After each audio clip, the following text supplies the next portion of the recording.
உலக மக்கள் எல்லோருக்கும் வணக்கம். இது உங்கள் அம்பிகை ஜோதிடம். நான் உங்கள் ஜி கோபால் பேசுகிறேன். இன்னைக்கு நம்ம எதை பற்றி பேச போகிறோம் அப்படின்னா, ஜூலை மாத பலன்கள். இப்போ இந்த ஜூலை மாதத்தில் கிரகங்களுடைய அடைவு எப்படி இருக்குன்னு பார்த்துக்கலாம். மீனத்தில் சனி பகவான், ரிஷபத்தில் சுக்கிர பகவான், மிதுனத்தில் குரு பகவான், சிம்மத்தில் கேது பகவானும் செவ்வாய் பகவானும், கும்பத்தில் ராகு பகவான். இப்போ இந்த கிரக அமைப்புகளாகப்பட்டது மேச ராசிக்காரங்களுக்கு எந்த விதமான பலனை கொடுக்கவிருக்கிறது, அதை பற்றி தான் நாம் இந்த வீடியோவில் பார்க்க போகிறோம். அப்போ மேச ராசிக்கு தன்னுடைய ராசிநாதன் யாருன்னா செவ்வாய் பகவான்.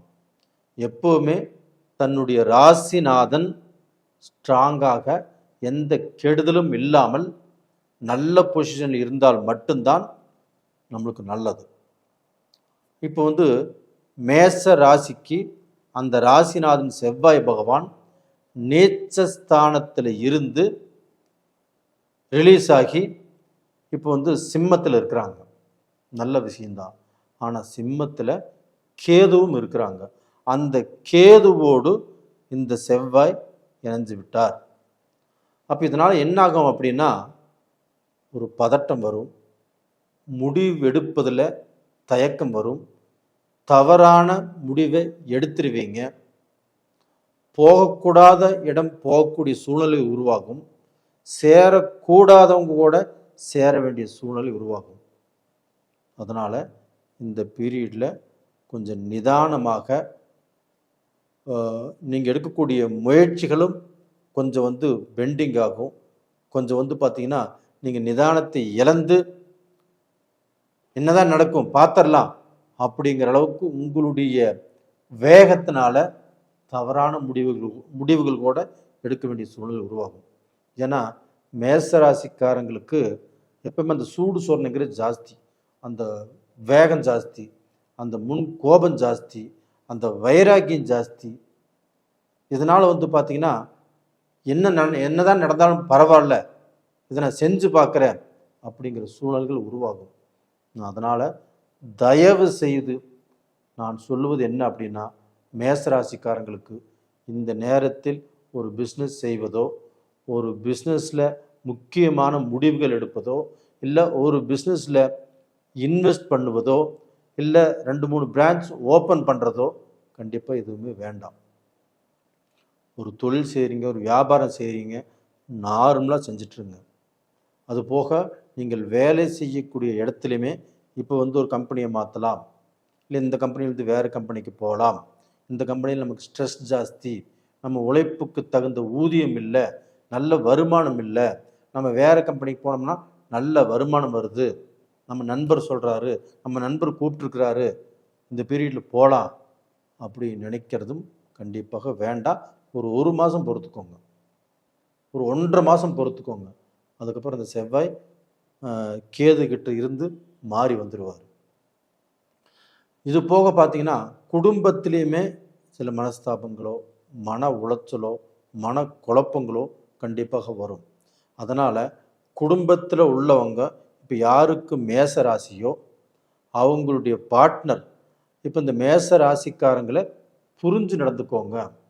அவர் அவசரப்படுவார், திடீர் குடும்பத்தில் குழப்பத்தை உண்டு பண்ணுவார் அப்படின்னா அட்ஜஸ்ட் பண்ணிக்கோங்க.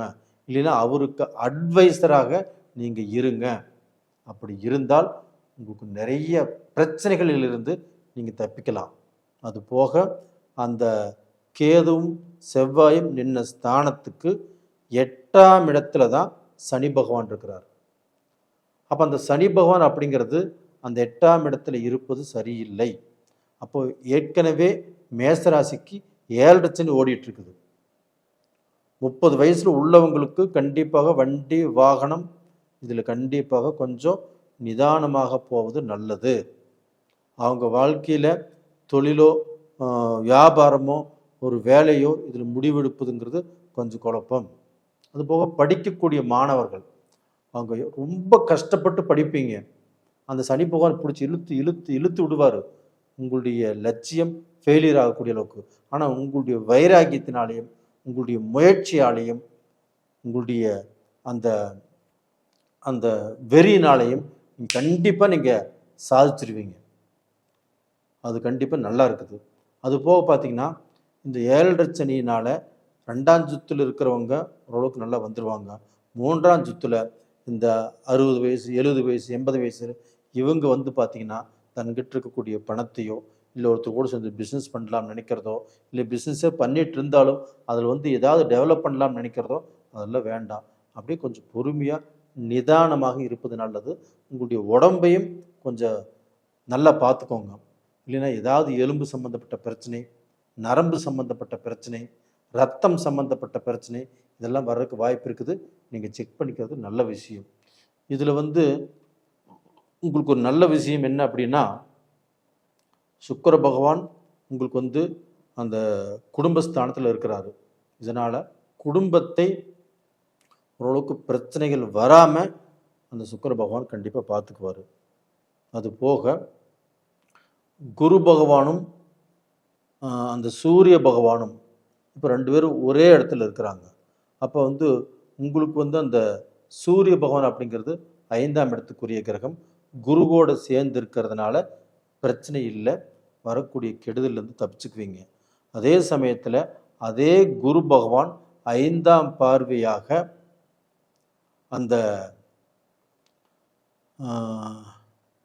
5ஆம் பார்வையாக உங்களுடைய ராசிக்கு 7ஆம் இடத்தை பார்க்குறாங்க.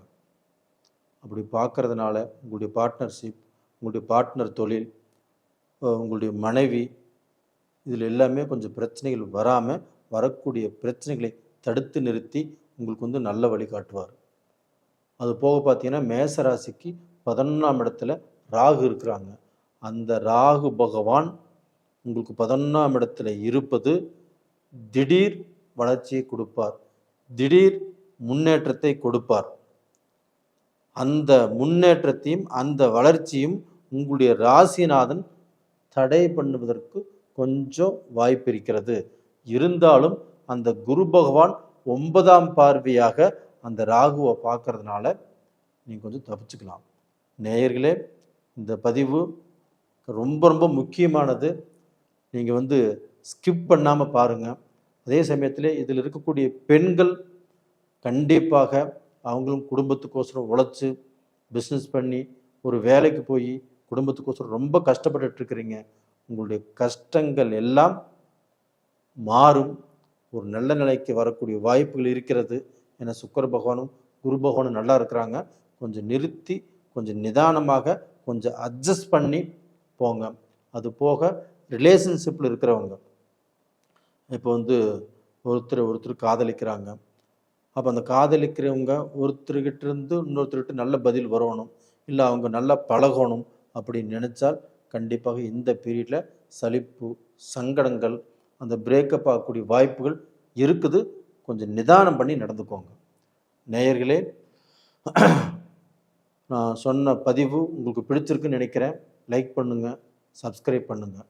இந்த பீரியடில் நீங்கள் வணங்க வேண்டிய தெய்வம் கண்டிப்பாக செவ்வாய் பகவானை, முருகப்பெருமானை, கண்டிப்பாக அந்த திருச்செந்தூர் முருகனை, அப்படி இல்லைன்னா வீட்டுக்கு அருகாமையில் உள்ள முருகனை செவ்வாய்க்கிழமை நாளில் வணங்கி வாங்க. அதுபோக கேது பகவானை வணங்குங்க. அப்படி இல்லைன்னா விநாயகரை ஒரு திங்கட்கிழமை நாளில் ஒரு சொம்பு தண்ணி ஊற்றி அருகம்புல் வச்சு வணங்கி வாங்க.